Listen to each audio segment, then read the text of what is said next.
अब case to देख लेते हैं हम लोग। केस टू कहता था कि एन टू के पास राउट था। ठीक है, तो मान लो एम टू के पास बी तक का राउट था, डेस्टिनेशन बी।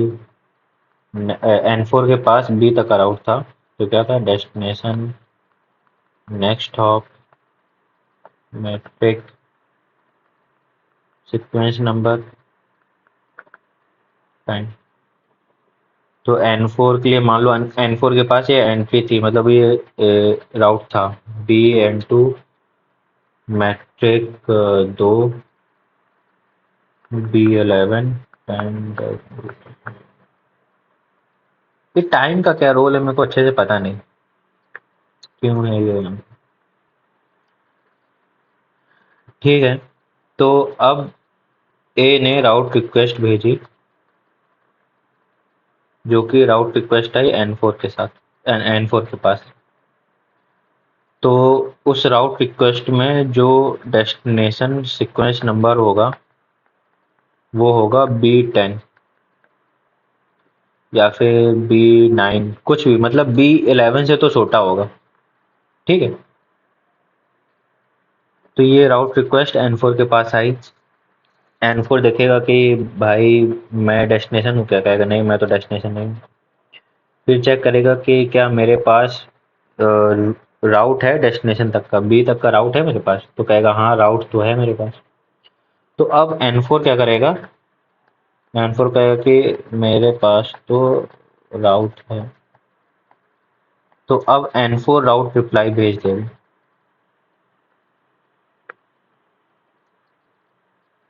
एन फोर राउट रिप्लाई भेज देगा, वो जो राउट रिप्लाई भेजेगा वो राउट रिप्लाई दोनों को भेजता है, बोथ ए एंड बी। ये बात बहुत ज़्यादा इंपॉर्टेंट है। वो राउट रिक्वेस्ट नहीं, राउट रिप्लाई दोनों को भेजता है, ए को भी बी को भी। ए को इसलिए भेजता है क्योंकि ए ने तो राउट रिक्वेस्ट भेजी थी ना, तो ए को तो बताएगा कि हाँ भाई ए भैया बी तुम्हारे से इतना दूर है, वो तो ए को बताएगा ही। वो साथ में बी को भी बता देगा कि भाई ए तुमसे इतना दूर है, समझे। वो राउट रिक्वेस्ट का जब राउट रिप्लाई भेजेगा तो वो ए को भी भेजेगा बी को भी भेजेगा, सोर्स को भी भेजता है राउट रिप्लाई और डेस्टिनेशन को भी भेजता है। सोर्स को बताता है कि तुम्हारे तुमसे डेस्टिनेशन इतना दूर है, और डेस्टिनेशन को बताता है कि तुमसे ये वाला सोर्स इतना दूर है, मतलब बी को भी तो नहीं होगी ना, ए का बी को भी तो ए का पता नहीं होगा ना। तो इससे क्या होगा कि बी को भी पता चल जाएगा कि अच्छा ए मेरे से इतना दूर है, इतने हॉप काउंट दूर है ना। अरे मतलब ठीक है, तुमको नहीं समझ में आया कोई बात नहीं, तुम रट्टा मार लो कि दोनों को भेजेगा, ए को भी भेजेगा बी को भी भेजेगा।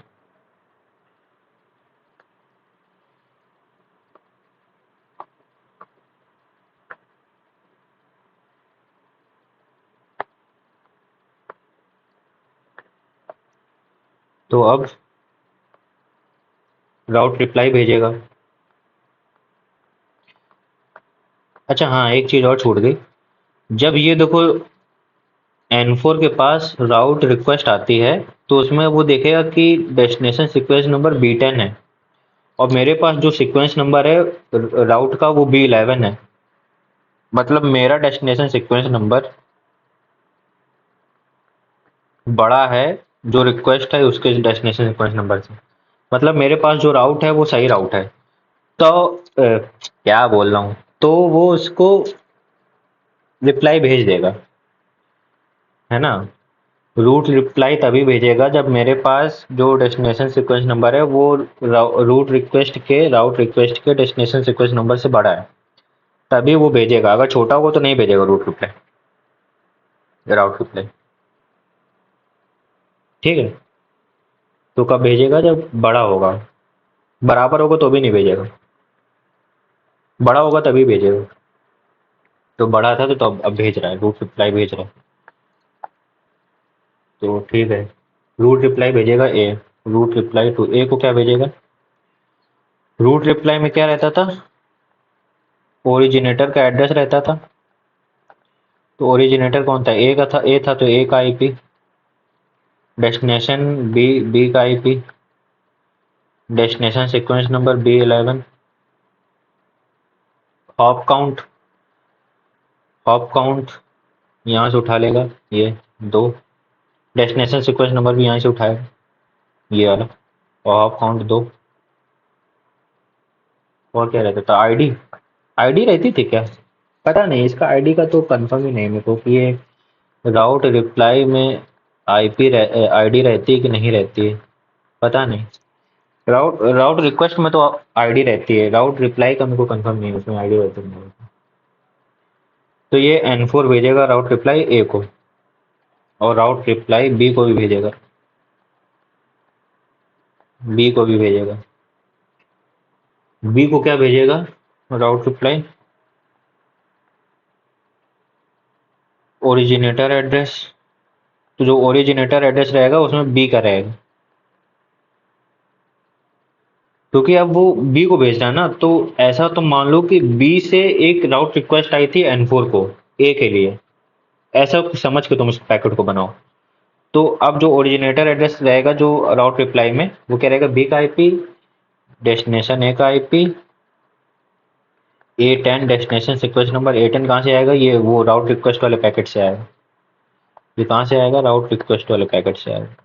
राउट रिक्वेस्ट वाला पैकेट जब ए भेजेगा तो उसमें भेजेगा ना अपना सोर्स सीक्वेंस नंबर, तो वो वहीं से उठा के इसमें डाल देंगे। हॉप काउंट, हॉप काउंट कितना? 2, N4 से बी, N4 से ए नहीं, N4 से ए कितना दूर है? 2 है ना, 2। हॉप काउंट कहाँ से? ये वाला हॉप काउंट वो शायद राउट रिक्वेस्ट वाले पैकेट से उठाएगा। ये वाला हॉप काउंट उसने उठाया था यहाँ से टेबल से। पता नहीं यार, इतना डिटेल मेरे को नहीं पता है, बोल तो दे रहा हूँ पता नहीं, खुद से हमने एज्यूम किया है, क्या है ये पता नहीं। तो ये डाल देगा हॉप काउंट, तो 2 डालेगा। और आईडी का भी नहीं पता, आईडी रहेगी कि नहीं रहेगी पता नहीं। तो ये राउट रिप्लाई भेजेगा। तो मतलब समझ में आ गया तुमको? अगर किसी भी इंटरमीडिएट नोड के पास अगर राउट है और वो अच्छा मतलब वैलिड राउट है, पता क्या चलेगा वैलिड है कि नहीं? इससे पता चलेगा। तो वो राउट रिप्लाई भेज देगा। राउट रिप्लाई दोनों को भेजता है, सोर्स और डेस्टिनेशन दोनों को, सोर्स को ही डेस्टिनेशन को ही। ठीक है, ये वाला सवाल खत्म है। अब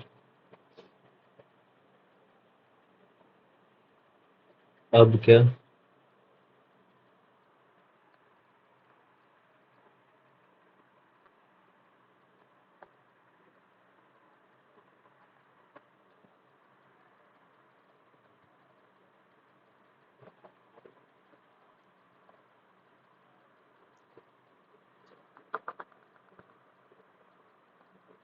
अच्छा, हमारे नोट्स तो खोले नहीं भाई, इतनी देर से नोट्स नहीं खोले हमने।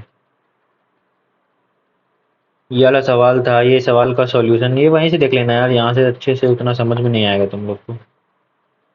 ये पूरा ये हो गया, ये हो गया, ये हो गया, हो गया, हो गया, हो गया।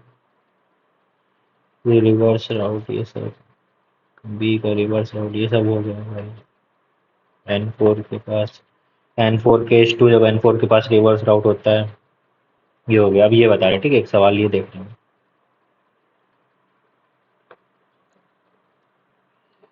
ठीक है, तो क्या था? ये राउट था S1 2 3 D तक। कुछ टाइम बाद क्या हुआ कि 3 आउट ऑफ द रेंज चला गया। मान लो यहाँ पे 3 आउट ऑफ द रेंज हो गया, तो ये वाला लिंक टूट गया।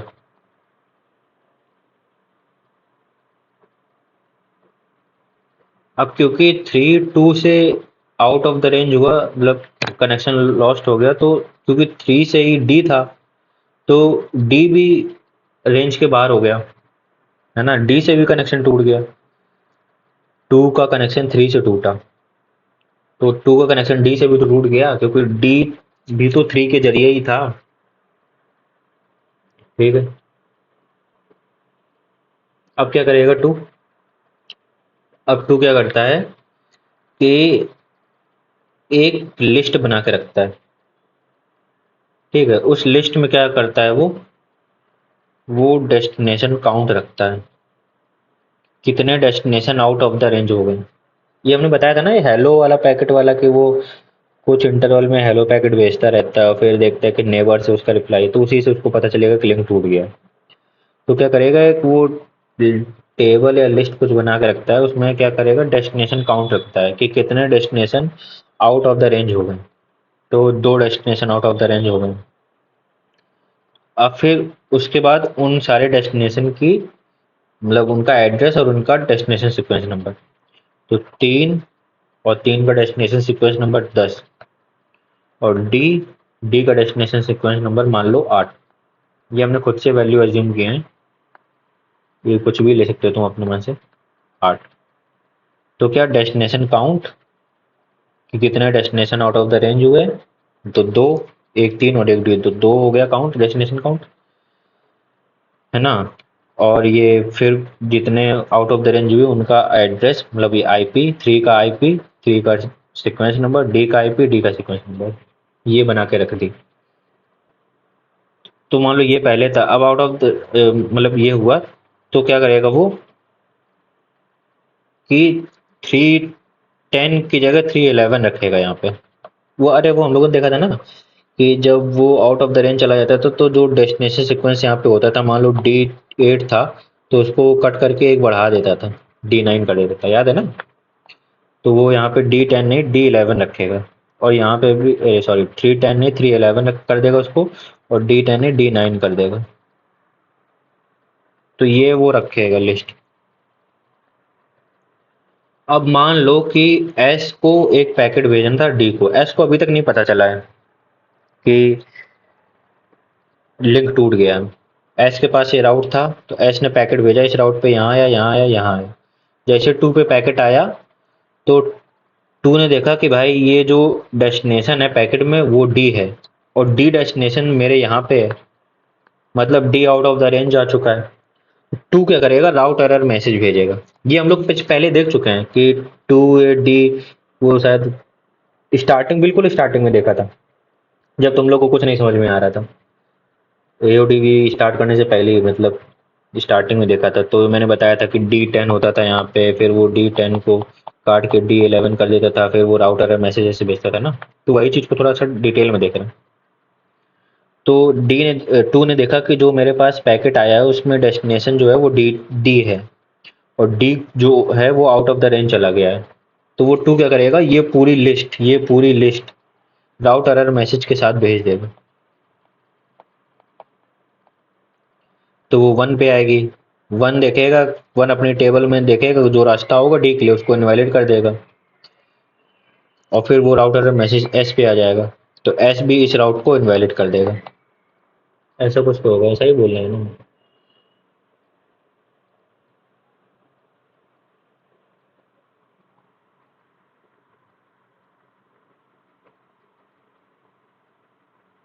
प्रिकर्सर नोड क्या होता है, प्रिकर्सर नोड होते हैं, अरे प्रिकर्सर प्रिकर्सर नोड क्या होते हैं, शायद नेबर नोड को भी प्रिकर्सर नोड बोलते हैं, या जिस नोड से पैकेट आए हैं, है ना। तो 1 से पैकेट आया तो 2 के लिए जो प्रिकर्सर नोड हो गया वो 1 हो गया, 1 के लिए प्रिकर्सर नोड हो गया एस। ऐसा कुछ तो कहना चाह रहा है, कुछ कुछ तो ऐसे ही बोल रहा है, पता नहीं। तो वो प्रिकर्सर नोड को वो ये लिस्ट भेजता है, ये वाली लिस्ट प्रिकर्सर नोड को।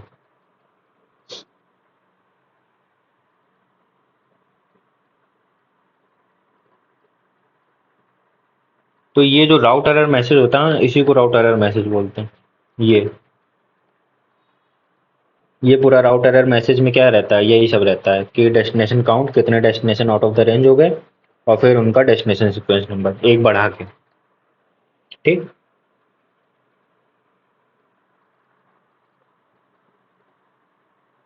ठीक है, ये यूडीपी पैकेट में रहेगा। मैं वो पैकेट बना दूं क्या, राउट एरर फ्रॉम 3, नहीं फ्रॉम 2, अरे यार इसमें तो ये ऑप्शन है ना इरेज करने का, मैं किचर किचर क्यों कर रहा हूँ, अरे यार। फ्रॉम 3, अरे यार 3 फिर से लिख दिया, फ्रॉम 2 to 1, तो डेस्टिनेशन काउंट 2, 3, 311 D9। ये रहा तुम्हारा ये यूडीपी वाला पैकेट, यूडीपी पैकेट राउट एरर, इसके ऊपर वो आईपी का पैकेट लगाएगा। आईपी में सोर्स आईपी अपना क्या रखेगा, अपना रखेगा 2 का आईपी, डेस्टिनेशन आईपी 1 का आईपी, क्योंकि 1 को भेज रहा है ना, और फिर वो हार्डवेयर का पैकेट इसके ऊपर लगा देगा, ये भेज देगा। अच्छा, राउटर जो होता है वो यूनिकास्ट भी हो सकता है और ब्रॉडकास्ट भी हो सकता है। ठीक है, दोनों हो सकता है। इस केस में जैसे वो यूनिकास्ट हो रहा है, मान लो कुछ और होता है, वहां से भी रिक्वेस्ट आती है कि डी को भेजना है पैकेट, तो उसको भी भेजता है, इसको भी भेजता है, मतलब ऐसा कुछ कर सकता है। दोनों हो सकता है, इतना क्लियर नहीं मेरे को, लेकिन दोनों हो सकते हैं।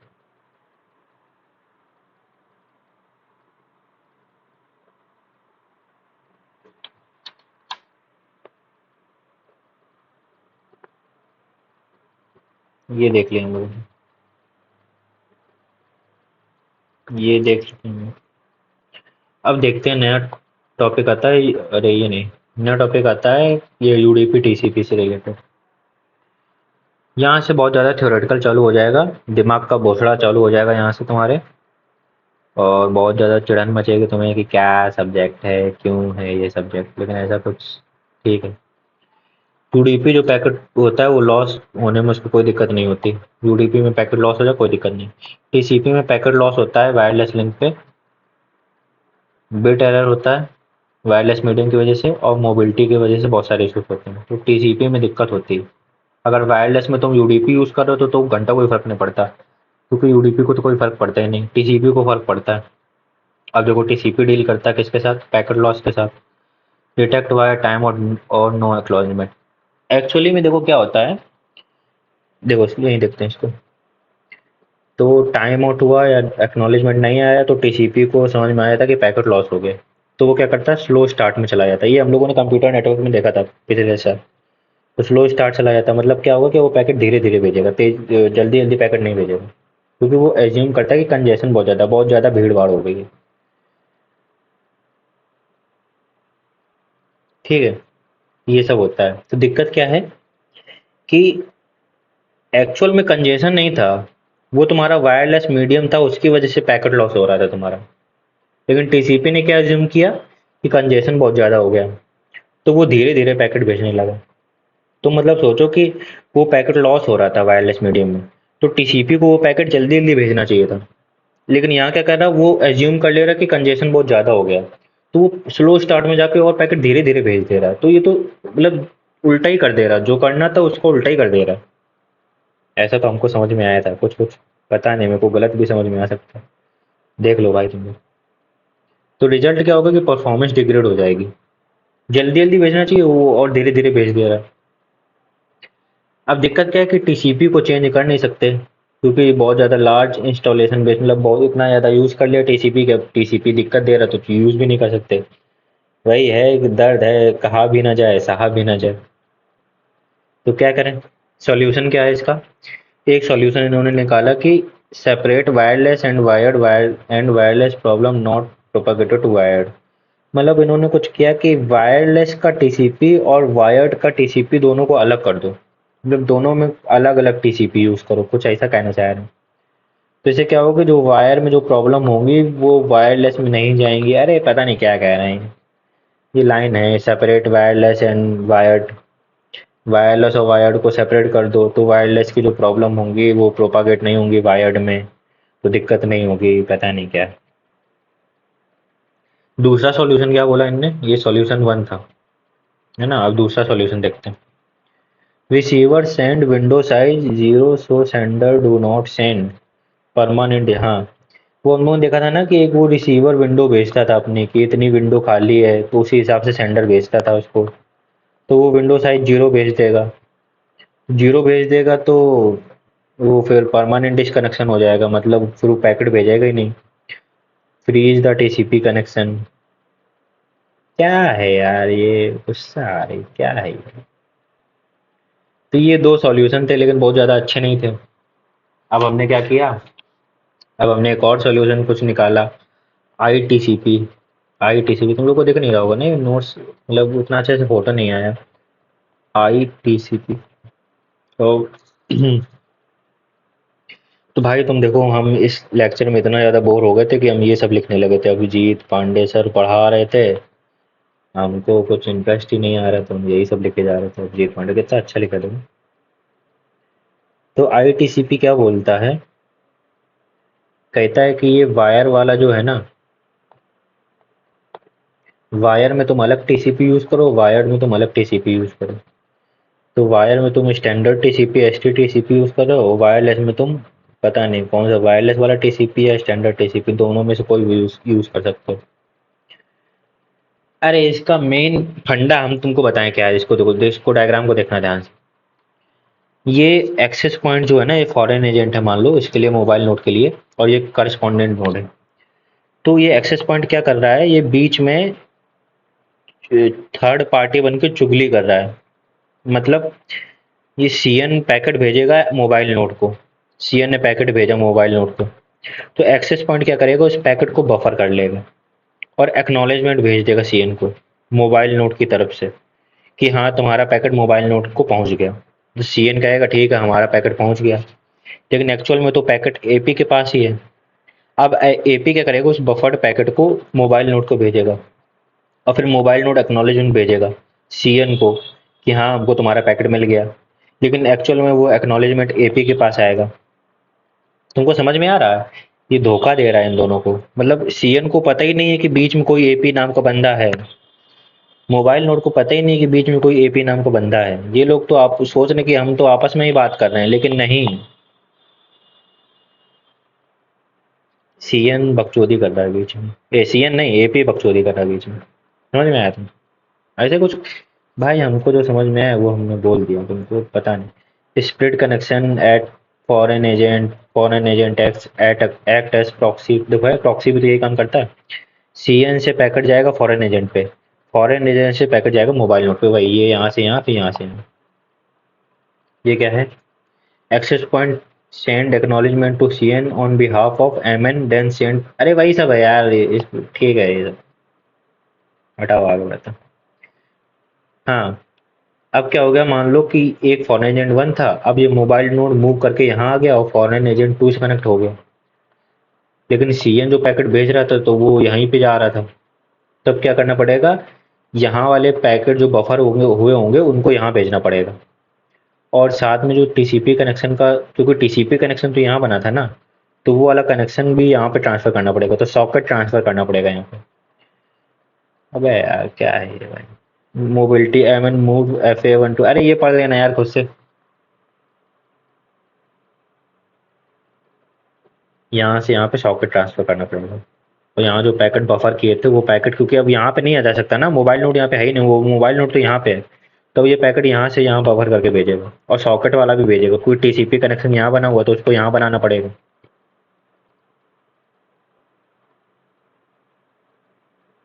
एक आता है स्नूप टीसीपी। अब तो अभी हम लोगों ने देखा आई टीसीपी, अब देख रहे हैं स्नूप टीसीपी। स्नूप टीसीपी क्या करेगा, स्नूप करेगा, एक्सेस पॉइंट स्नूप करेगा। स्नूप करने का मतलब क्या होता है, मतलब ताका झाकी करेगा। क्या करेगा, ताका झाकी करेगा, क्या करेगा पता नहीं, स्नूप करेगा भाई। अरे इंग्लिश उतना नहीं आता भाई हम। ये क्या कहता है, स्प्लिट ना करो कनेक्शन को। फॉरेन एजेंट क्या करेगा, ये जितने भी पैकेट यहाँ से जाएंगे बस उनको देखेगा, वॉच करेगा, देखेगा और उनको बफर भी कर लेगा। अगर टाइम आउट होता है तो फॉरेन एजेंट पैकेट को भेज देगा, सीएन नहीं भेजेगा। मतलब क्या हुआ कि सीएन ने पैकेट भेजा, वो पैकेट यहाँ आया, यहाँ से यहाँ पे एमएन तक पहुँच गया, लेकिन फॉरेन एजेंट ने भी वो पैकेट बफर करके रख लिया। मान लो वो पैकेट यहाँ नहीं पहुँचा, कुछ टाइम बाद क्या होगा कि वो पैकेट दोबारा से भेजना पड़ेगा। तो सीएन वो पैकेट दोबारा से नहीं भेजेगा, अब वो पैकेट एफए दोबारा से भेजेगा। यहाँ पे एक टाइम आउट हो जाएगा ना, यहाँ पे टाइमर लगा होगा, इस वाले टाइमर की वैल्यू ये सीएन के टाइमर की वैल्यू से कम होगी, तो एफए का टाइमर जल्दी खत्म हो जाएगा, तो वो फिर से दोबारा से भेज देगा। तो यहाँ पे सीएन को तो लगेगा कि उसने एक बार पैकेट भेज दिया और पहुंच गया होगा, लेकिन बीच में जो फॉरेन एजेंट है ये भी बकचोदी कर रहा है यहाँ पे। ओके, देख लेना यार, ये थ्योरी है, इसको पढ़ लेना एक बार, समझ में तो नहीं आएगा, इतनी अच्छी राइटिंग भी नहीं है। Time out at access point is less than time out at CN node, वो मैंने भी बता दिया ना तुमको कि इसका टाइम आउट कम होगा ना, तभी तो देखो ये पैकेट यहाँ से यहाँ तक पहुँच गया, मान लो यहाँ पे लॉस्ट हो गया, तो अब फिर से इसको एक्नॉलेजमेंट नहीं मिला तो ये फिर से टाइम आउट हो जाएगा, मतलब टाइमर खत्म हो जाएगा तो फिर से भेज देगा। इसके टाइम आउट होने से पहले यहाँ पे टाइम आउट हो जाए तो ये भेज देगा, तो सीएन का काम कम हो गया, सीएन के ऊपर बोझ कम हो गया। एमटीसीपी, एमटीसीपी क्या कहते हैं? अरे बेकार, हटाओ। Freeze, free transmit, free recovery, पता नहीं भाई, कुछ साथ ही पढ़ रहा हूँ। हाँ, अब हम लोग देखेंगे 2G, 3G, 2G, 3G, 4G, ये सब देखेंगे। इसमें हम लोग तीन चीज़ें पढ़ेंगे: आर्किटेक्चर, फिर कॉल डिलीवरी। अरे यार, ये क्या हो गया? कॉल डिलीवरी, आर्किटेक्चर और हैंड ऑफ, ये तीन चीज़ें पढ़नी है हम लोग को। अबे, मन नहीं कर रहा।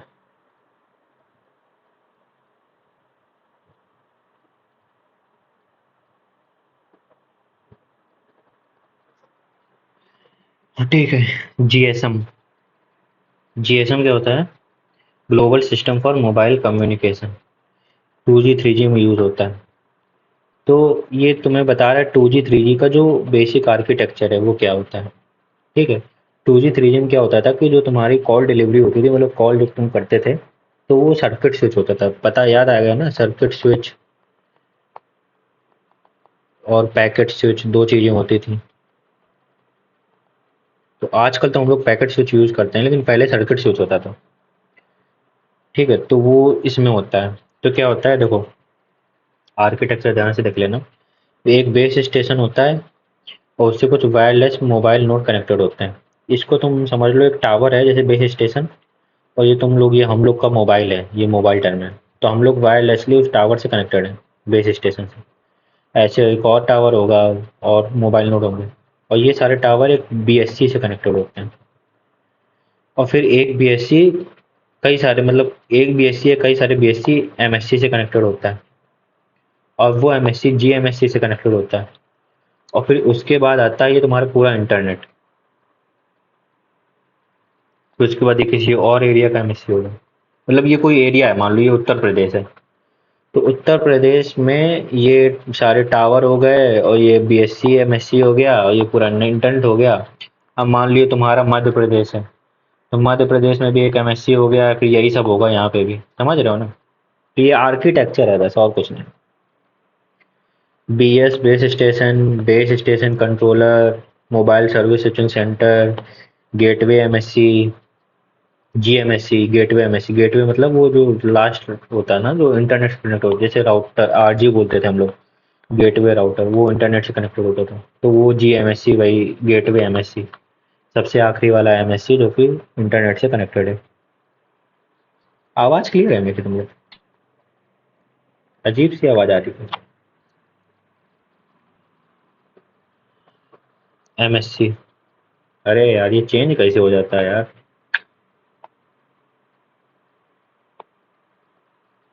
एमएससी, जो एमएससी होता है वो contains several BSC, contain all connection up to mobile terminal. MSC में मोबाइल टर्मिनल तक के सारे कनेक्शन होते हैं। इस एमएससी को सब कुछ पता होता है कि इसके यहाँ पे नीचे कितने सारे मोबाइल टर्मिनल कनेक्टेड हैं। ठीक है। इसमें एक डाटाबेस होता है, कॉल फॉरवर्डिंग करता है एमएससी, लोकल मैनेजमेंट करता है, रजिस्ट्रेशन फॉरवर्डिंग, रजिस्ट्रेशन इन्फॉर्मेशन, ये सब करता है एमएससी। सेम आईएसएमआई आइडेंटिफिकेशन के लिए होता है, ये पता नहीं क्या है। ये सेम, अच्छा हम लोग सेम यूज़ करते हैं, वही है क्या सेम? जो आइडेंटिफिकेशन के लिए होता है कि किसी भी मोबाइल टर्मिनल का सिम क्या, उसका नंबर क्या, पता नहीं। Home PLMN, home public land में क्या है यार, ये विजिटेड पीएलएमएन पता है नहीं। तो बीएस, अच्छा, ये सब फालतू चीजें हैं, जो मेन मेन है वो देख लेते हैं। ये आर्किटेक्चर है, मतलब ऐसा ऐसा कुछ तो होता है ना? ये तुमको समझ में आ गया ना? ये बेस स्टेशन टावर है, ये मोबाइल टर्मिनल है। और ये जो बीएससी एमएससी जीएमएससी है, इनको तुम समझ लो सर्वर है, सर्वर टाइप का है, जिसमें सारी इंफॉर्मेशन है कि कौन कौन से मोबाइल टर्मिनल कनेक्टेड है। किसी भी एरिया में कौन कौन से मोबाइल टर्मिनल है, तो ये तुम सर्वर की तरह समझो। PSTN जो यहाँ पे लिखा था ना, PSTN, ये public switch telephone network, circuit switch, वही सर्किट स्विच करने में काम आता हो कुछ PSTN। अब देखो, जो हम लोग के दो डाटाबेस होते हैं, एक होता है HLR और एक होता है VLR। तो जो HLR होता है वो तुम्हारा इस GMSC में होता है।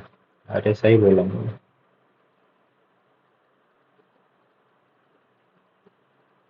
ठीक है, GMSC में होता है, हाँ। देखो मेरी बात सुनो, मान लो ये तुम हो, अभी तुम हो उत्तर प्रदेश में, तो ये तुम्हारा हो गया GMSC। अब तुम टहलते टहलते टहलते टहलते पहुंच गए मध्य प्रदेश में, तो यहाँ पे भी तुम हो। अब ये तुम इस MSC से कनेक्टेड हो गए, तो अब तुम्हारे लिए ये हो गया,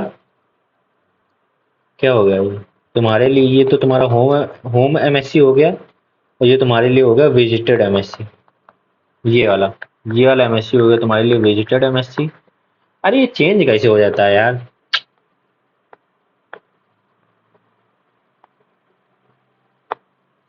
मान लो तुम यहाँ हो उत्तर प्रदेश में, तुम यहाँ से टलते टलते पहुंच गए मध्य प्रदेश में, तो ये तुम्हारा जो मध्य प्रदेश वाला MSC हो गया, ये होगा तुम्हारा विजिटेड MSC।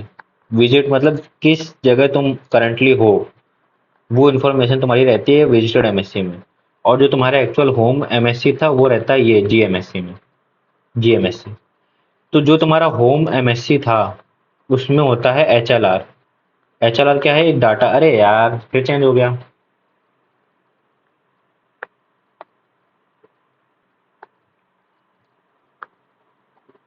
तो GMSC जो होता है तुम्हारा होम MSC होता है, और इसी में तुम्हारा HLR होता है। HLR एक डाटाबेस होता है जो कि मोबाइल टर्मिनल की सारी इंफॉर्मेशन रखता है कि उस मोबाइल टर्मिनल का फ़ोन नंबर क्या है, वो सब्सक्राइबर के प्रोफाइल के बारे में इंफॉर्मेशन, उसका वो मतलब उसने रिचार्ज करवा रखा है कि नहीं करवा रखा, तो वो सब होम MSC के पास होती है। ठीक है।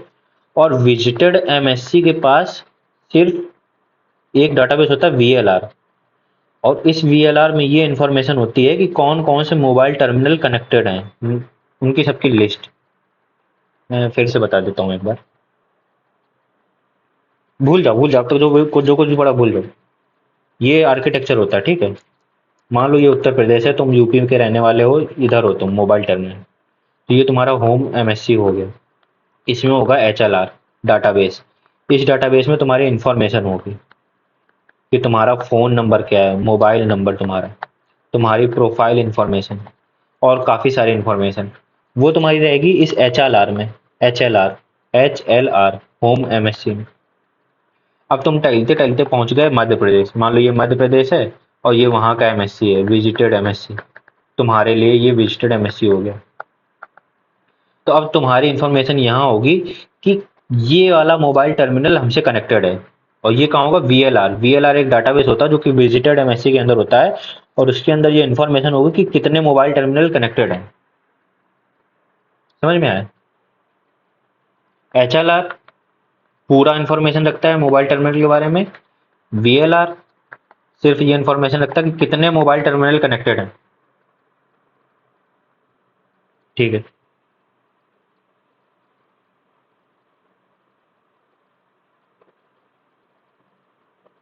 सारे मोबाइल टर्मिनल की लिस्ट रखता है ये MSC, विजिटेड MSC।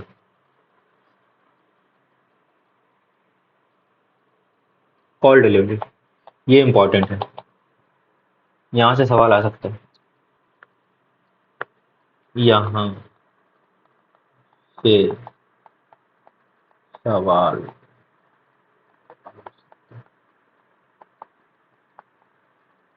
ठीक है, इंपॉर्टेंट है।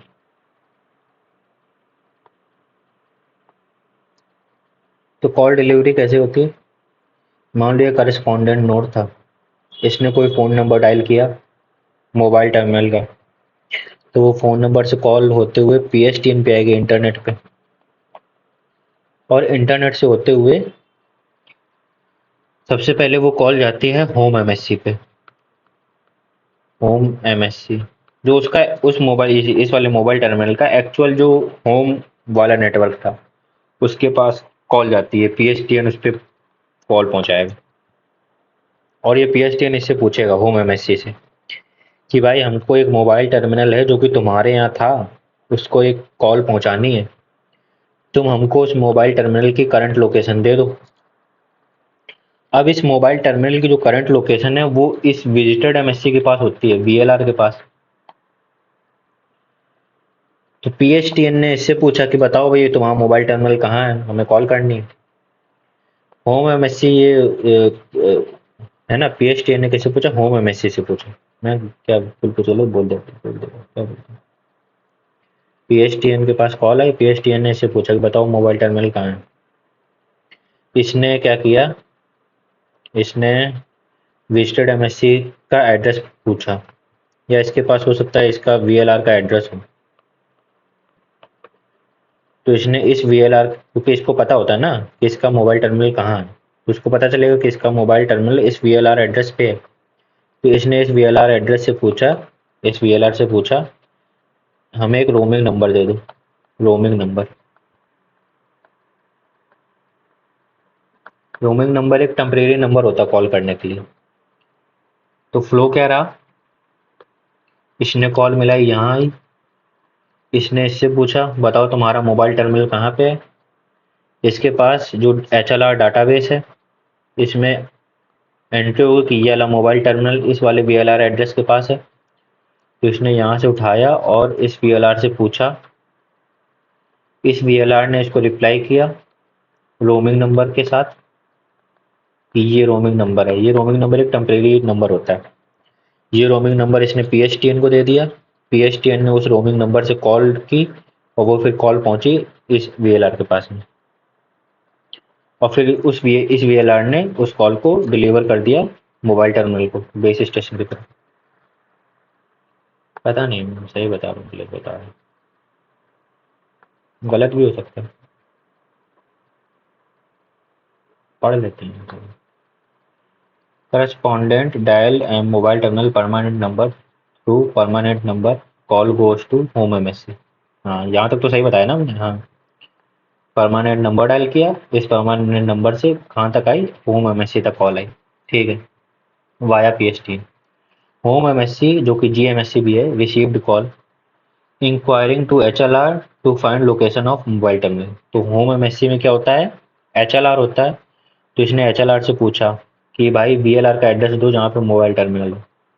Enquiring to HLR to find location of mobile terminal. HLR returns address of VLR.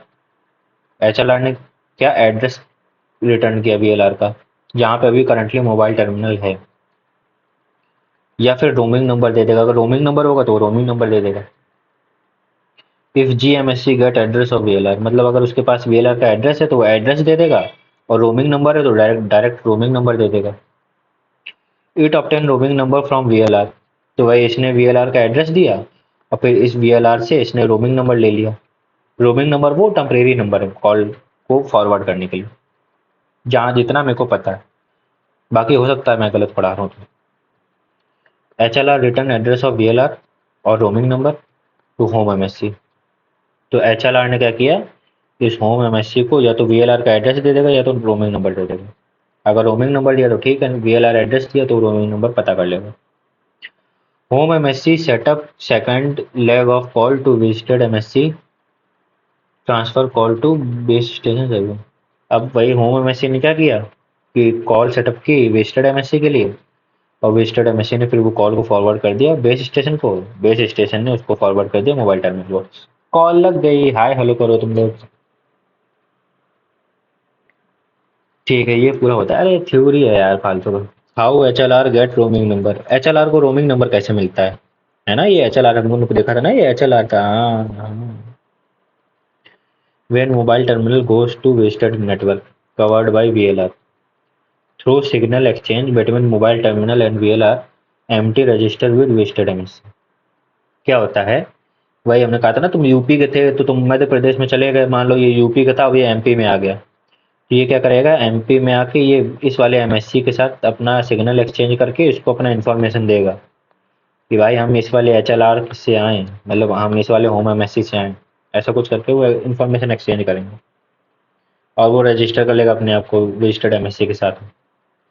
Now VLR send location update to HLR। अब VLR क्या करेगा, ये जब मोबाइल टर्मिनल इधर आया, इसने इसके साथ सिग्नल एक्सचेंज किए और फिर इसने एंट्री बना ली अपने लिस्ट में, इसका नाम डाल दिया कि हाँ ये वाला मोबाइल टर्मिनल कनेक्टेड हो गया, और इसकी इन्फॉर्मेशन HLR को दे दी कि भाई तुम्हारा ये मोबाइल टर्मिनल हमसे कनेक्टेड है। तो इसने एंट्री बना ली कि ये वाला मोबाइल टर्मिनल इस वाले VLR के पास है। Now VLR send location update to HLR। Location update contain roaming number और VLR एड्रेस। या तो रोमिंग नंबर डायरेक्ट दे देगा या तो VLR एड्रेस दे देगा।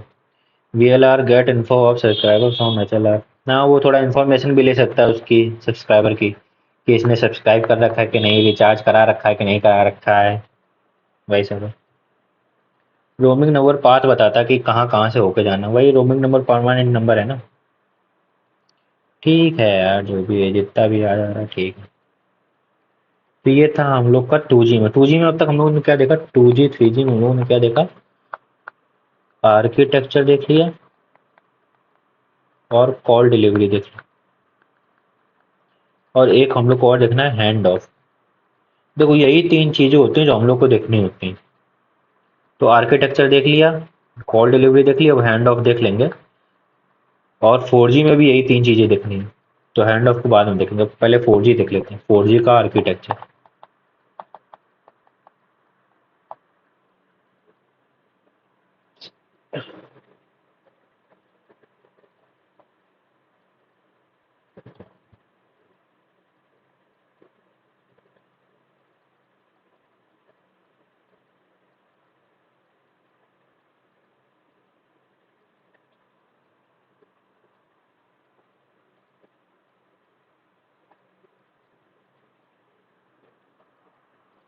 4G का आर्किटेक्चर हम लोग देखते हैं।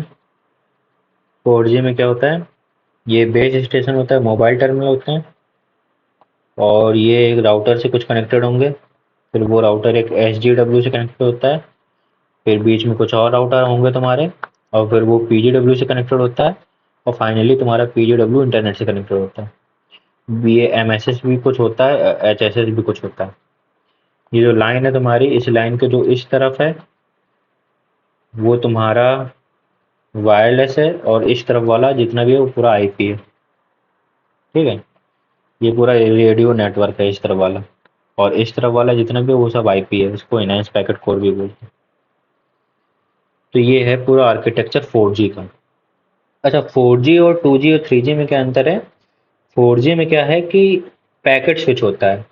3G तक क्या था कि सर्किट स्विच था। मतलब 4G में तुम जो वॉइस करोगे, कॉल करोगे, वो पैकेट के थ्रू ही जाएगी, है ना। वॉइस ट्रांसफर, तुम्हारी जो कॉल डिलीवरी होगी वो पैकेट के थ्रू जाएगी 4G में। क्योंकि 2G 3G में जो जाती थी वो सर्किट स्विच के थ्रू जाती थी। अब ये इनको अभी मत देखो, उनको बाद में देखना। इतना देख लो अभी, इतना थोड़ा बहुत ही आर्किटेक्चर होता है कुछ कुछ तो।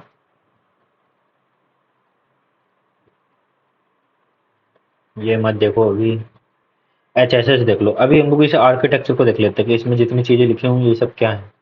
ठीक है, HSS home subscriber server service, कुछ भी बोल लो, रिलेटेड टू HLR। तो जो HSS है यहाँ पे, वो तुम समझ लो HLR जैसा है। HLR जैसा है। HLR देखा था ना हम लोगों ने, होम MSC वाला, तो वैसा ही सिमिलर है HSS। और जो MME है, मोबिलिटी मैनेजमेंट एंटिटी, ये VLR के तरीके है। हाँ, अब तुमको समझ में आएगा। तो ये हो गया तुम्हारा HLR, ये हो गया VLR। काफी सिमिलर है उनके तरीके। अच्छा, ये MSS और MME दोनों सेम ही। MSS और MME दोनों सेम चीजें हैं, जितना मुझे समझ में आया। अलग भी हो सकते हैं, मतलब पहले बोल दिया, हो सकता है मैं गलत पढ़ा दूँ। कहाँ गए हैं? तो ये हो गया, ठीक है। 2G में क्या था, ये आर्किटेक्चर था, हम लोग ये तो समझ ही चुके हैं। 3G में क्या है, ये वाला आर्किटेक्चर भी था, और एक ये आर्किटेक्चर, दो आर्किटेक्चर थे कॉल डिलीवरी के लिए। तो ये सब था। तो क्या है, फालतू चीजें पता नहीं मेरे को। 4G 5G में क्या होता है कि डाटा और वॉइस दो नेटवर्क दोनों कंबाइंड होते हैं। मतलब एक ही नेटवर्क पे डाटा भी ट्रांसफर होगा, तुम्हारा वॉइस भी ट्रांसफर होगा। समझ रहे हो? ये होता है, मतलब पैकेट स्विच के थ्रू ही होगा वॉइस का भी ट्रांसफर।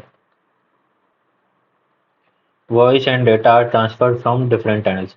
अच्छा, नेटवर्क तो दोनों का सेम होगा लेकिन टनल अलग अलग अलग होंगे। मतलब एक ही नेटवर्क में मान लो दो टनल बने, तो मान लो ये वाला टनल हो गया तुम्हारा डाटा का, और ये वाला टनल हो गया तुम्हारा वॉइस का। तो सेम नेटवर्क है लेकिन टनल अलग अलग है जिसके थ्रू वो पैकेट जाएंगे। Routers can differentiate between data and voice. Router को पता होता है कि ये वाला पैकेट डेटा का है कि ये वाला पैकेट वॉइस का है। वॉइस की ज़्यादा प्रायोरिटी होती है। तो दो टनल होते हैं, तो उसको पता चलेगा डेटा है तो डेटा वाले टनल पे भेज देगा, वॉइस है तो वॉइस वाले टनल पे भेज देगा। कंट्रोल प्लेन प्लेन कुछ होता है, डेटा प्लेन कुछ होता है ना, ये फालतू की चीज़ है। कंट्रोल प्लेन के बारे में ये समझा रखा, पढ़ लेना। MME.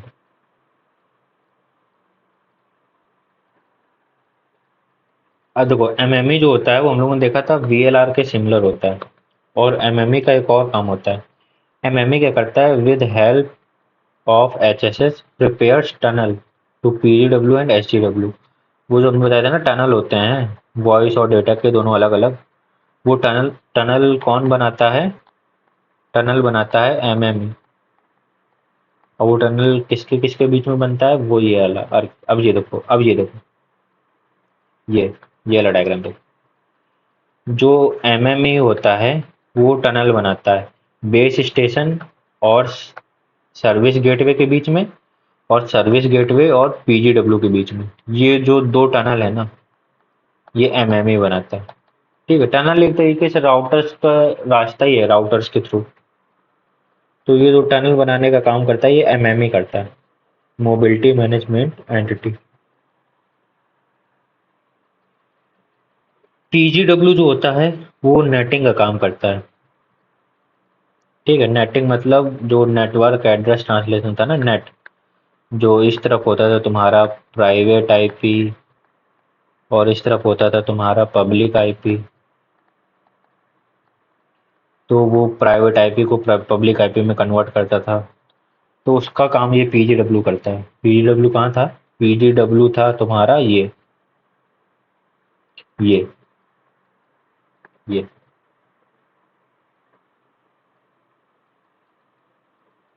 Functionalities of some parts. यही आर्किटेक्चर ही देखने हैं।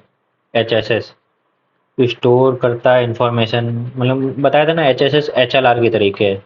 तो वो एचएलआर फोन नंबर स्टोर कर रहा था, तो ये वही सिम का कुछ इंफॉर्मेशन स्टोर कर रहा है।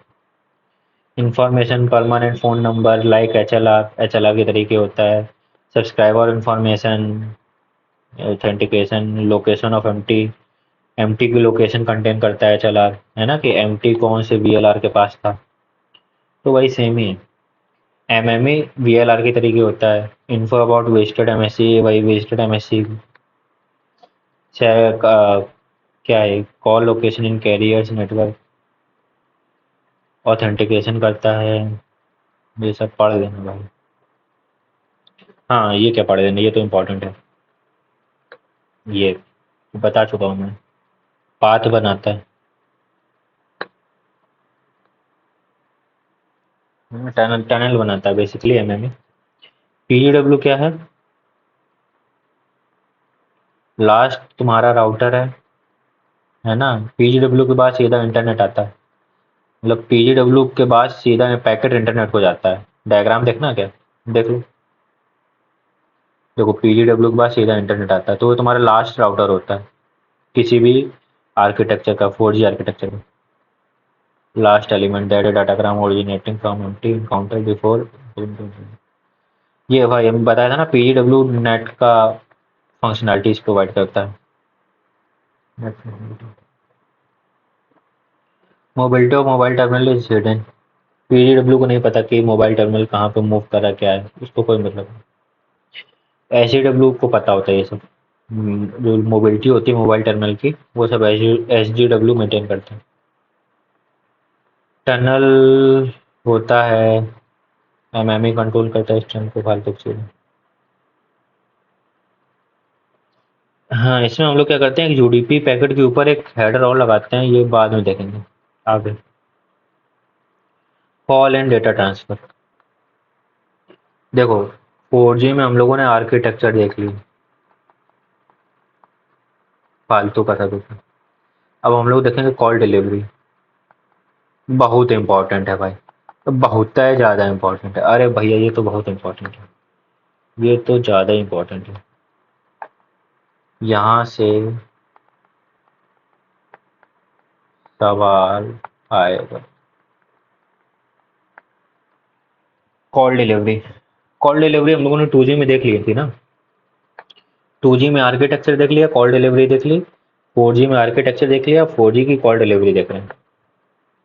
देखो, सेम है वैसे, जैसे 2G में था ना वैसा ही है।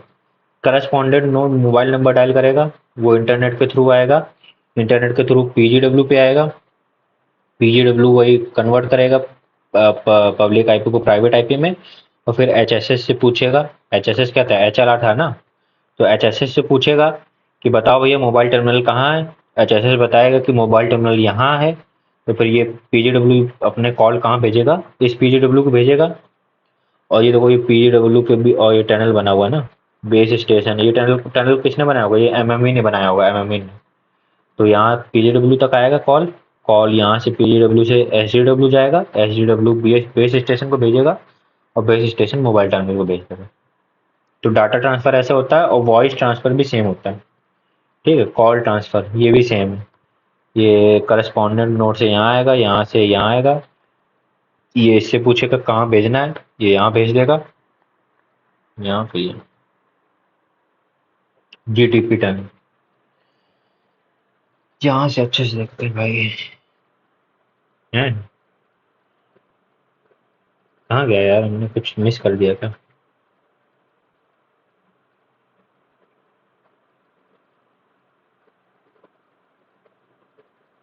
अच्छा हाँ। हाँ, तो ऐसा कुछ तो होता है कॉल डिलीवरी में। ये अभी थोड़ा ऊपर ऊपर से बता दिया है, आगे इसको अच्छा डिटेल में देखेंगे, ठीक है।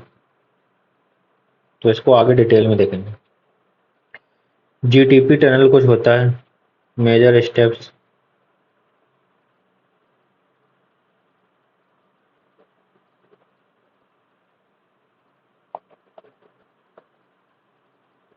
अरे ये थ्योरेटिकल है भाई, ये सब ये जितना लिखा है ये बहुत थ्योरी है पूरी, इसको पढ़ लेना एक बार, तुम लोग को समझ में आ जाए तो बता देना हमें भी। लिखा हम ही ने, लेकिन हमको घंटा नहीं याद आ रहा है, ये हमने कब लिख दिया ये कब लिखा हमने। ठीक है, यहाँ तक तो देख लिया था हम लोगों ने। ये ओवरव्यू है, मतलब ये जो बताया ना अभी, ये ऊपर ऊपर से बताया हमने कि हाँ यहाँ आएगा, यहाँ आएगा, यहाँ आएगा, यहाँ आएगा। अभी आगे अच्छे से देखो। हैंड ऑफ देखते हैं। हाँ, हमने बताया था ना 2G 3G में हमने क्या देख लिया था, आर्किटेक्चर देख लिया था, कॉल डिलीवरी देख ली थी, और हैंड ऑफ। यही तीन चीजें देखनी है हम लोग को, 2G 3G में भी और 4G में भी। तो हम लोगों ने आर्किटेक्चर देख लिया था, और कॉल डिलीवरी देख ली थी। इसमें अब हैंड ऑफ देख लेते हैं। देखो, हैंड ऑफ क्या होता है कि जब तुम्हारा मोबाइल टर्मिनल मूव करता है, मतलब मतलब तुम मान लो तुम कॉल कर रहे हो किसी को, कॉल पे बात कर रहे हो, तुम कार में बैठे हुए हो, और वो कार मूव कर रही है। तो क्या होगा कि तुम्हारा जो बेस स्टेशन से, जिस बेस स्टेशन से तुम कनेक्टेड हो ना, उसके साथ तुम्हारे सिग्नल वीक होने लगेंगे। तो क्या होगा कि फिर तुम दूसरे बेस स्टेशन से कनेक्ट हो गए। तो ये जो कनेक्शन का ट्रांसफर है ना, इसी को हैंड ऑफ बोलते हैं। मतलब बेस स्टेशन का चेंज करना, एक तरीके से। हैंड ऑफ जो तुम्हारा होता है, जो तुम्हारा हैंड ऑफ होता है, वो दो रीजन की वजह से होता है। मान लो तुम किसी मोबाइल टर्मिनल किसी बेस स्टेशन से कनेक्टेड है, और अब इनके बीच का जो सिग्नल है वो वीक होने लगे, और जो एक दूसरा है बेस स्टेशन 2, इसके बीच का सिग्नल स्ट्रांग होने लगे, तो हैंड ऑफ हो जाएगा। मतलब मोबाइल टर्मिनल इसके साथ कनेक्शन तोड़ देगा और इसके साथ जुड़ जाएगा। ये हो गया एक रीजन। दूसरा रीजन होता है कि मान लो बेस स्टेशन से मोबाइल टर्मिनल एक चैनल पे कनेक्ट होता है, मान लो चैनल 1 पे कनेक्टेड है।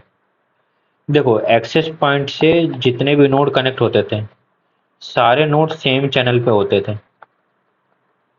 बेस स्टेशन में नहीं होता है। बेस स्टेशन से मोबाइल टर्मिनल अलग अलग चैनल पे कनेक्ट हो सकते हैं। मान लो बेस स्टेशन से एक मोबाइल टर्मिनल एक चैनल पे कनेक्टेड है, चैनल 1 पे, और हो सकता है मान लो इसी से दूसरा मोबाइल टर्मिनल कनेक्टेड हो चैनल 2 पे। ठीक है, तो वो अलग अलग चैनल पे कनेक्ट हो सकते हैं। तो मान लो ये वाला जो मोबाइल टर्मिनल है ये चैनल 1 पे कनेक्टेड है, और इसका चैनल 1 पे सिग्नल वीक होने लगे, तो ये अपने बेस स्टेशन को बोल के चैनल शिफ्ट करा लेगा। मान लो चैनल 3 पे आ गया, समझ रहे हो? मतलब चैनल 1 पे कई सारे मान लो मोबाइल टर्मिनल आ गए, तो सिग्नल वीक हो गया, तो ये इसको भी हैंड ऑफ बोलते हैं। मतलब चैनल चेंज कर दिया तो वो भी हैंड ऑफ है, या बेस स्टेशन ही चेंज कर दिया तो वो भी हैंड ऑफ है। तो दो रीजन की वजह से हैंड ऑफ होता है। हम लोग इसको देखेंगे डिटेल में। ठीक है, हैंड ऑफ। अब देखो, तुम्हारा मोबाइल टर्मिनल इस बेस स्टेशन से कनेक्टेड है। अब मोबाइल टर्मिनल मूव कर रहा है, एक बेस स्टेशन 2 है, वो उसका सिग्नल इसको मोबाइल टर्मिनल को मिला। अब मोबाइल टर्मिनल क्या करता है, 0.5 सेकंड में वो सिग्नल को बेस स्टेशन को भेजता है।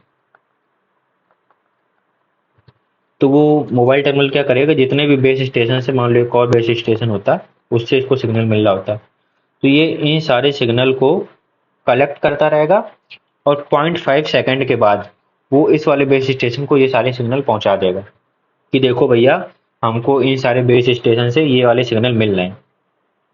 अब ये वाला बेस स्टेशन देखेगा कि ये मोबाइल टर्मिनल हमसे कनेक्टेड है, तो ये वाला कनेक्शन वीक है, और मान लो ये वाला कनेक्शन स्ट्रांग है, तो अब ये वाला बेस स्टेशन क्या करेगा, ये डिसाइड करेगा हैंड ऑफ करना चाहिए कि नहीं करना चाहिए।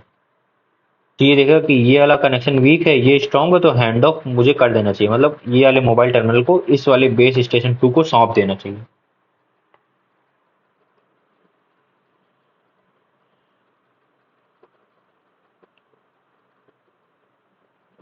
ठीक है, ये पढ़ लेना, ये सब वही लिखा हुआ है। तो डिसाइड कौन करता है, ये डिसाइड करता है, बेस स्टेशन ही डिसाइड करता है तुम्हारा। ये वाला बेस स्टेशन ही डिसाइड करता है कि तुम्हारा हैंड ऑफ होगा कि नहीं। मैं फिर से एक बार रिपीट कर देता हूँ। मोबाइल टर्मिनल सारे बेस स्टेशन के सिग्नल को रिसीव करता है, और 0.5 सेकंड में जिस बेस स्टेशन से कनेक्टेड है उसको वो सारे सिग्नल भेज देता है। अब वो वाला बेस स्टेशन जिसको सिग्नल भेजे हैं, वो उन सारे सिग्नल को चेक करता है और खुद से कंपेयर करता है, और देखता है कि कौन सा बेस स्टेशन स्ट्रांग हो गया है, किसका सिग्नल स्ट्रांग है। अगर किसी दूसरे बेस स्टेशन का सिग्नल स्ट्रांग है, तो फिर वो क्या करता है, हैंड ऑफ इनिशिएट करता है। Hand of is initiated by base station, not mobile terminal. Hand of initiated by base station, things done during hand of. अब हैंड ऑफ में क्या होगा ये सब पढ़ लेना तुम, ये मैं डायग्राम बता दूं। बेस स्टेशन 1 क्या करेगा, मान लो बेस स्टेशन 1 था ना ये वाला, इसको बोल रहे हैं बेस स्टेशन 1। ठीक है, तो ये बेस स्टेशन 1 क्या करेगा, ये विजिटेड एमएससी को बताएगा कि हैंड ऑफ करना है बेस स्टेशन 2 के साथ। फिर ये विजिटेड एमएससी बेस स्टेशन 2 को बोलेगा कि हैंड ऑफ करना है तुम्हें मोबाइल टर्मिनल के साथ। ये बेस स्टेशन 2 अपनी इंफॉर्मेशन भेज देगा विजिटेड एमएससी को कि अगर तुम्हें हमारे साथ हैंड ऑफ करना है तो तुम्हें ये चीज़ें रिक्वायर्ड होंगी।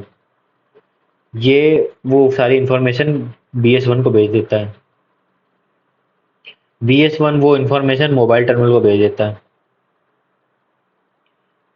कि भैया मोबाइल टर्मिनल, अगर तुम्हें बेस स्टेशन 2 के साथ हैंड ऑफ करना है तो ये सारी इंफॉर्मेशन तुम्हें चाहिए होंगी।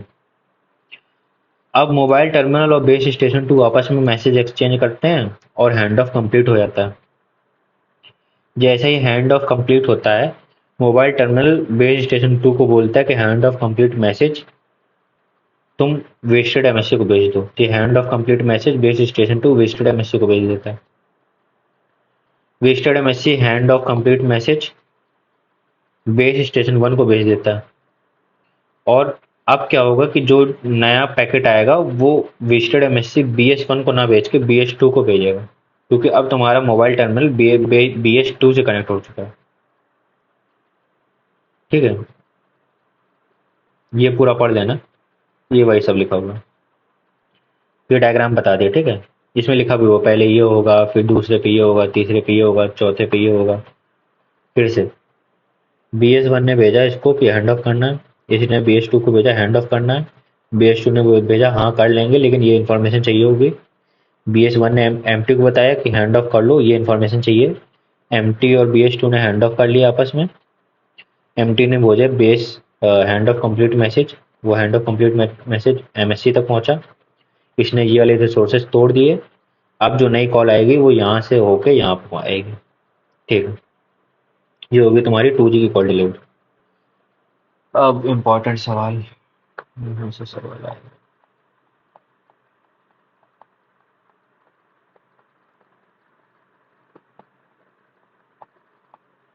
ऊपर भी बोला था ना हमने, 4G की कॉल डिलीवरी बहुत इंपॉर्टेंट है, यहाँ पे हमने लिखा था।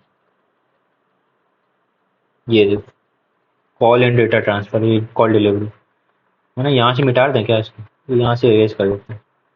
तो यहाँ से सवाल आएगा, ठीक है। वो हेडिंग यहाँ पे डाल दी थी, यहाँ पे हम लोगों ने बस ओवरव्यू लिया था, ठीक है। अच्छे से नीचे देख लेंगे हम,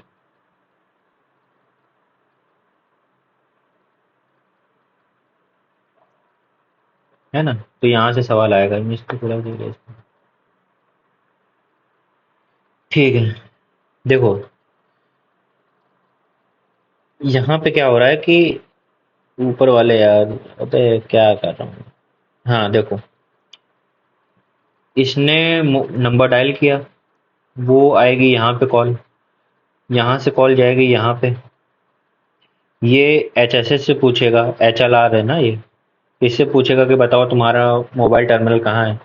ये कहेगा कि इस PGW के पास में है, तो ये इसको कांटेक्ट कर देगा। अब यहाँ से हम लोग देखेंगे, समझ में आ रहा है तुम्हें। हम लोग एज्यूम करेंगे, मतलब पैकेट तुम्हारा यहाँ तक आ चुका है, पैकेट यहाँ तक आ चुका है। अब यहाँ पे क्या होगा वो देख लेंगे, यहाँ से आगे क्या होगा, ठीक है। इसको याद देख लो डायग्राम को, ये डायग्राम सेम वहां बना हुआ है। हाँ, तो तुम्हारा जो इंटरनेट से जो तुम्हारा पैकेट है वो PGW के पास आ चुका है। अब इसके बाद देखो क्या होगा। अब जो इंटरनेट से जो पैकेट आएगा वो क्या होगा, उस पैकेट में IP होगा, UDP होगा और डाटा होगा। IP में क्या होगा, पब्लिक IP होगा PGW का। ये जो PGW है ना, इसका ये पब्लिक IP होगा, ये प्राइवेट IP होगा। मैंने बताया था ना, ये PGW नेट के तरीके काम करता है। तो पब्लिक, ये तुम्हारा पब्लिक IP है, तो इसका पब्लिक IP होगा PGW का। PGW क्या करेगा, उस पब्लिक IP को प्राइवेट IP में कन्वर्ट करेगा। तो PGW ने क्या किया, पूरा पैकेट सेम रखा, उस IP की जगह मोबाइल टर्मिनल का IP, प्राइवेट IP डाल दिया, मोबाइल टर्मिनल का IP, है ना। अरे यार, नेट क्या करता था, अगर ये नहीं समझ में आ रहा तुमको तो ये नेट देखो जाकर तुम, नेट यही करता था, पब्लिक IP से प्राइवेट IP में कन्वर्ट करता था। तो ये पब्लिक IP था और उसको प्राइवेट IP में कन्वर्ट कर दिया, मोबाइल टर्मिनल का। प्राइवेट IP किसका होगा, मोबाइल टर्मिनल का IP होगा,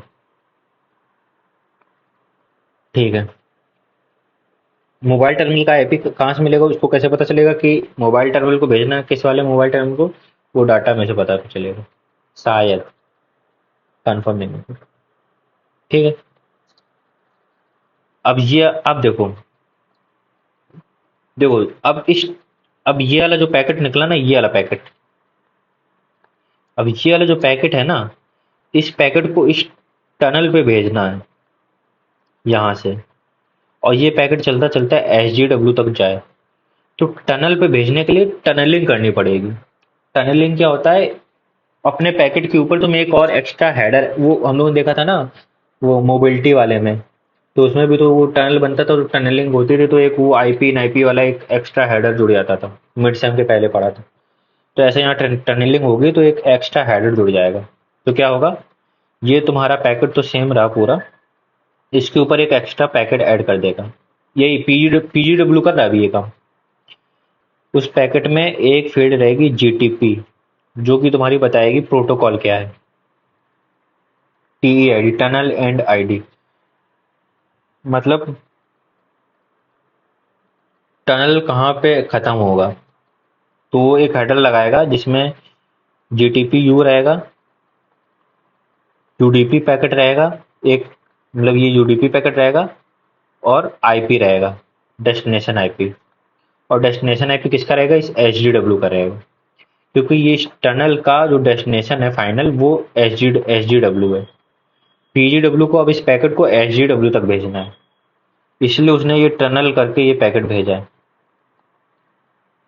जीटीपीयू का मतलब है कि ये बताएगा तुम्हारा कि ये जो पैकेट है ये टनल्ड पैकेट है। और नॉर्मल राउटर जो ये तुम्हारा टनल है ना, इसमें बीच में नॉर्मल राउटर भी होंगे, वो राउटर इसको नहीं समझ पाएंगे। वो ये डेस्टिनेशन आईपी देखेंगे और इसके अकॉर्डिंग वो राउटिंग कर देंगे, मतलब नेक्स्ट राउटर को फॉरवर्ड कर देंगे। तो ये डेस्टिनेशन आईपी क्या है? आई एस जी डब्ल्यू का है। तो ये जो बीच में राउटर होंगे ये राउटिंग कर करके ये वाला पैकेट यहाँ एस जी डब्ल्यू तक पहुंचा देंगे। Goes to S G W through tunnel. तो ये पैकेट टनल के थ्रू एस जी डब्ल्यू तक आया। अच्छा, एस जी डब्ल्यू जो तुम्हारा है वो स्पेशल राउटर होता है, तो वो इसमें ये फील्ड देख लेगा, तो उसको पता चल जाएगा अच्छा ये टनल वाला पैकेट है। तो अब वो उसको डी टनल कर देगा, मतलब ये वाला हेडर हटा देगा।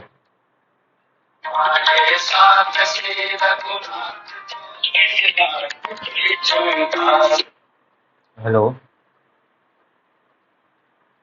हेलो। हाँ हाँ हेलो हाँ। अभी देखो, थोड़ा शायद ज़्यादा टाइम नहीं लगेगा, 1 घंटा और लगेगा। हाँ, अरे थोड़ा सा बचा है, हम सोच रहे हैं ख़त्म ही कर दें उसको, कल क्या करें। हाँ, अब हम ख़त्म ही कर दे रहे उसको, क्यों? ख़त्म ही कर दे रहे। नहीं नहीं, अब हम ख़त्म ही कर देंगे। नहीं नहीं, कल नहीं, अब अभी करें। हाँ, ठीक है। बाय।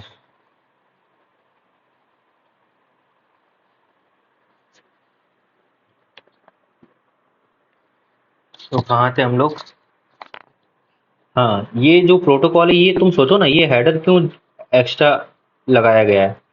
ताकि नॉर्मल राउटर जो होंगे ना, ये इधर इस टनल में जो नॉर्मल राउटर होंगे ना, वो इसको पहचान ही नहीं पाएंगे। उनको लगेगा कि डेस्टिनेशन आईपी ये है, तो वो अपने टेबल में एंड करेंगे और फिर वो मतलब इस पैकेट को एच तक पहुंचाएंगे। लेकिन जब एच तक ये पैकेट पहुंच जाएगा तो एच तुम्हारा स्पेशल राउटर है, वो इस फील्ड को देख लेगा, कहेगा अरे भैया ये तो टनल वाला पैकेट है। तो वो इसको डी टनल करेगा। डी टनल का मतलब है कि वो ये वाला हेडर हटा देगा, बाहर वाला। ठीक है, H remove extra header and add its own GTPU header. तो उसने ये वाला हेडर हटा दिया और अब खुद का हेडर ऐड करेगा। क्यों? क्योंकि इसके बाद भी तो एक टनल है, तो इस टनल पे भी तो ये जीटीपीयू वाला हेडर ही चलेगा। तो उसने एक और, तो यहाँ तक का तो पैकेट सेम रहा, इसके ऊपर ये एक्स्ट्रा हेडर ऐड करेगा, जीटीपीयू, यूडीपी। और अब जो डेस्टिनेशन आईपी रहेगा वो बेस स्टेशन का आईपी रहेगा। देखो ना, ये बेस स्टेशन। तो अब ये वाला पैकेट तुम्हारा एच से निकल के इस वाले टनल पे चलेगा। चलता चलता ये पहुंचेगा तुम्हारे पास बेस स्टेशन के पास। बेस स्टेशन समझ जाएगा कि भैया टनल वाला पैकेट है, तो इसको ये इतना हटा देगा और फिर वो पैकेट फाइनली पहुंचा देगा मोबाइल टर्मिनल पे। यहाँ से पैकेट पहुंच जाएगा मोबाइल टर्मिनल। ठीक है, तो ये था तुम्हारे कॉल डिलीवरी। हाँ, ये था, मतलब मेरे को लगा कि यहाँ से सवाल आ सकता है इसलिए लिख दिया। यहाँ से सवाल आएगा। हैंड ऑफ देखेंगे 4G में, है ना? अरे भाई खत्म हो गया भाई। खत्म है ना? हाँ, चलो चलो चलो, थोड़ा सा और बचे। तो हम लोगों ने देख लिया architecture, call delivery, hand of देखना बाकी है। 2G 3G में तीनों चीज़ें देख ली हैं, इसमें हैंड ऑफ और देख लेते हैं। इसमें हैंड ऑफ कैसा होता है? वही इस वैसा ही सिमिलर है, देखो ये पढ़ लोगे तुम्हें खुद ही आएगा। BS1 select BS2 and send hand over request to BS2। BS1 ने BS2, जैसे वहाँ पे सिलेक्ट सिलेक्ट करता था ना BS2 को कि हाँ BS2 से हैंड ओवर करना है, वैसे यहाँ पे सिलेक्ट किया और हैंड ओवर रिक्वेस्ट भेजी। BS2 क्या करेगा? एक चैनल चैनल एलोकेट कर देगा मोबाइल टर्मिनल को, और hand over request acknowledgement contain information required to associate with BS2। वही सेम चीज़ है। देखो, BS1 ने हैंड ओवर रिक्वेस्ट भेजी BS2 को, BS2 ने इन्फॉर्मेशन भेजी BS1 को कि हाँ अगर हमसे जुड़ना चाहते हो तो ये सब इन्फॉर्मेशन मोबाइल टर्मिनल को दे देना। BS1 ने वो सारी इन्फॉर्मेशन मोबाइल टर्मिनल को भेज दी कि भैया ये सब इन्फॉर्मेशन है और अब जाओ BS2 से कनेक्ट हो जाओ। BS1 ने भेजी। अब मोबाइल टर्मिनल ने क्या किया, वो BS2 के साथ मैसेज एक्सचेंज करेगा और कनेक्ट हो जाएगा। ठीक है। अब क्या होगा कि अब जैसे कोई कॉल आएगी तो PGW से SGW आएगी, SGW से BS1 आएगी। अब BS1 से मोबाइल टर्मिनल के जाने के बजाय BS2 पे जाएगी और फिर यहाँ से मोबाइल टर्मिनल पे जाएगी। समझ में आया? पहले क्या था कि BS1 से सीधा मोबाइल टर्मिनल पे जाती थी। अब वो कॉल ऐसे आएगी, यहाँ BS2 पे जाएगी फिर मोबाइल टर्मिनल पे जाएगी। क्यों? क्योंकि हैंड ऑफ हो चुका है। अच्छा, ये तो दिक्कत है। मान लो BS2 के बाद अब BS3 आ जाएगा तो ये तो बहुत लंबा रास्ता हो जाएगा, यहाँ यहाँ यहाँ यहाँ फिर यहाँ। तो क्या करता है, जब पहली बार कॉल आती है तो यहाँ से कॉल आएगी, ये BS1 के पास जाएगी, BS1 BS2 को भेजेगा और यहाँ से मोबाइल टर्मिनल को भेजेगा। अब BS1 क्या करेगा, MME को बता देगा कि भाई हमसे हैंड ऑफ हो चुका है मोबाइल टर्मिनल का। तो MME क्या करेगा, ये वाला टनल हटा देगा और ये वाला टनल जोड़ देगा।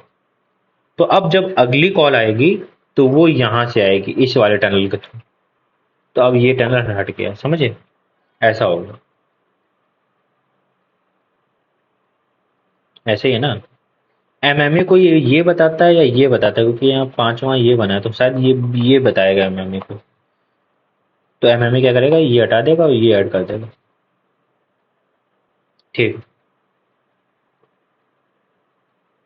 ये पढ़ लेना, ये तुमको समझ में आ जाएगा ये पढ़ के। अब मान लो अगर SGW चेंज हो जाए तो क्या होगा। पहले कॉल तुम्हारी ऐसे आती थी तो यहाँ BS1 तक जाती थी। अब क्या होगा,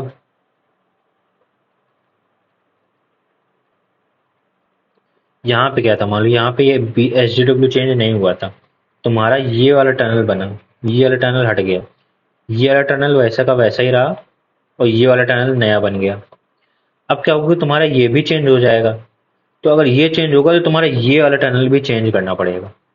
तो देखो, SGW1 था, SGW2 हो गया। तो अब ये वाला चैनल देखो, ये टनल रिमूव हो जाएगा, ये भी रिमूव हो जाएगा और ये चैनल ये वाला टनल ऐड होगा और ये वाला टनल ऐड होगा। तो वही उसी का एक एक्सटेंडेड, मतलब उसी को और बढ़ा दिया। मतलब SGW तक था, मतलब पहले SGW सेम था, अब SGW भी चेंज हो रहा है तो इसके साथ साथ में ये वाला टनल भी चेंज कर देंगे। समझ रहे हो ना? ये जो ये पुराना था, अब ये नया रास्ता है। ठीक है भाई, खत्म हो गया भाई। खत्म।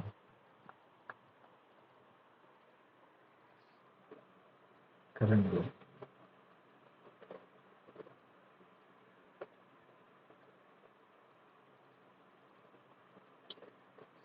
ठीक है, ये दोनों नोट्स मैं दे दूंगा तुम लोग को, तो देख लेना तुम लोग।